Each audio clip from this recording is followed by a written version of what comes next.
let's be honest, it's just you and me here, right? Most church meetings are either over-controlled or underprepared or just plain performative. And no one's saying it out loud. In this episode of the Healthy Church Staff Podcast, we're going to crack open the silence. And we're going to talk about the silent dysfunction behind those eye-rolling worthy moments in the meetings that you experience, and show how exactly you can create gatherings that are actually worth your team's time. So thank you for joining me today. My name is Todd Rhodes, and I'm one of the co-founders over at chemistrystaffing.com, and I'm your host right here on the Healthy Church Staff Podcast every weekday. What if I told you that your staff dreads your staff meetings, and they're just too polite to say it? Church meetings are supposed to bring some clarity and some unity and propel ministry forward, but often they're just confusing, or they're performative, or they're just plain awkward, and most of them actually are very boring and mundane. So today we're going to talk about why, and maybe some ideas on how to fix it before your team completely checks out. So stick around. This could be something that could really change the way that you lead, and it could really change and pump some energy into your next church staff meeting, starting today or this week, whenever your next staff meeting is. Okay, so let's talk, first of all, about the elephant in the room. Okay, this meeting could have been an email. That joke? It's not really a joke to your staff. It's actually how they actually feel. And most church staff meetings are a cocktail of either over control. You've got one person that talks 90% of the time. Guess who? Or maybe under prep. Maybe nobody's really sure why they're even meeting in the first place. Or it could just be a performative agreement. Everybody nods, then gripes in private after the meeting. What's the worst part? No one says really anything, because in church culture, speaking up, a lot of times, especially if you're not in a healthy team, speaking up can really feel like dissent. So people fake nod instead of giving real feedback. So I want to talk about a little bit about the 3 hidden reasons that church meetings don't work. And I don't know if this is your church staff meeting, but I bet it's a lot.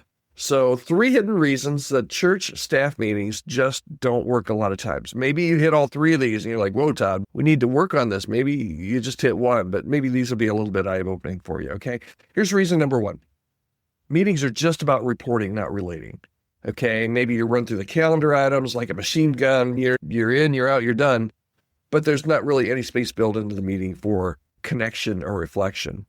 Your staff really need purpose and people, not just bullet points and brunch menus.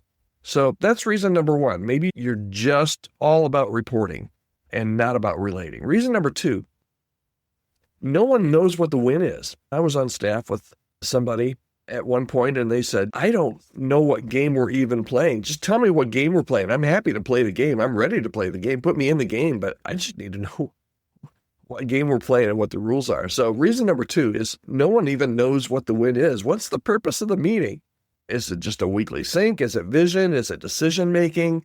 If it's not clear, if you don't know, if people walking into the meeting are not clear about why you're having the meeting, guess what? People mentally check out, sometimes even before the meeting starts. So clarity is kindness. You have to have a purpose of the meeting. Don't have a meeting just to have a meeting, okay? Reason number 3, the real conversations happen after the meeting, and you know this one. It's the hallway, the proverbial water fountain. Do we still have? I don't think we still have water fountains most places. But the hallway, the parking lot, the group text, if your culture doesn't feel safe enough for honesty in the room, that honesty is going to always leak out somewhere else, and somewhere else that's not really healthy. So how do we fix this? Todd, so yeah, we've got some of these problems, but what do we do about it? How do we fix our staff meetings? You can fix it fast, even if you're not the boss. Here are some tips, okay? Tip number 1, start with a why. Don't start with the agenda, start with the purpose of the meeting. Say it out loud every week. This meeting, we're here in this meeting. This is what we're going to accomplish. This meeting exists to fill in the blank, okay? Tip number 2, change the questions that you're asking. Stop asking, what do you have for us? And start asking something like, it's just kind of a rephrase, right? What's the most important thing we need to tackle today? Or where are we stuck? We like to do we need as a team at Chemistry. We like to do a SWOT analysis. Strengths, weaknesses, opportunities, and what's the T? Oh, email me and tell me the T, because I'm forgetting the T right now. We like to do a SWOT analysis and just determine what's stuck. What are our opportunities? Where do we need to move forward? What do we need to talk about even? Great way to start a meeting. You don't want to do that every week. That would be monotonous. That would get you back into one of the other problems. But change the questions and start asking, what's the most important thing we need to tackle here today? And then here's the last tip for you. Create some space in your meeting for some real talk. Even if it's 3 minutes of just authentic check-in, that can really shift the energy in the meeting. And you can ask a couple of questions. You could say, what's something we're celebrating here? Or where do you need support this week? How can we help you in your ministry area this week? Here's a bonus one. End the meeting with action. Who's doing what by when? End every meeting with a clear plan. No fog allowed.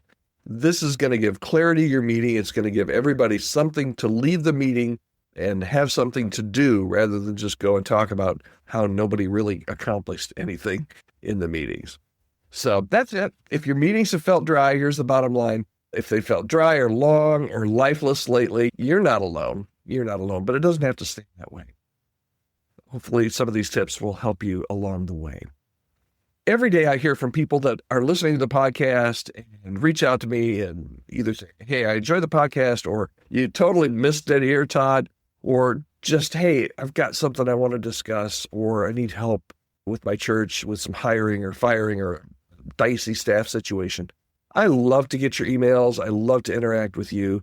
If you're listening or watching right now, I would love to hear from you. Just reach out to me anytime. podcast@chemistrystaffing.com. If there's any way that I can come alongside your church and help you with anything healthy staff related, I would love to do that. podcast@chemistrystaffing.com. All right, that's it for today. We will be right back here again tomorrow on the Healthy Church Staff Podcast. I hope you'll join me.